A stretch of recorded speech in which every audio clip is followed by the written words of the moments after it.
Pump and pour with me using my Paro P10. So this was my afternoon pump. Medyo hindi ko siya bet for pouring kasi hindi smooth yung pour niya, hindi agad lumalabas yung milk.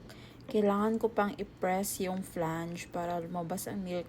Pero siguro sa angle lang din ng pag-pour ko kaya hindi agad lumalabas.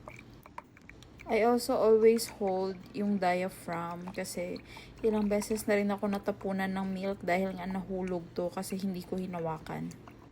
Okay naman so far yung Paro P10. Kaso, hindi ko talaga bet yung mga ma-vibrate na wearables or kahit yung mga pump na may vibration, hindi ako masyado nagre-respond. Ang kinagandahan ng pump na to, meron siyang mode for inverted nipples. So, if you're a mom na may inverted nipples, maybe you can try out this pump.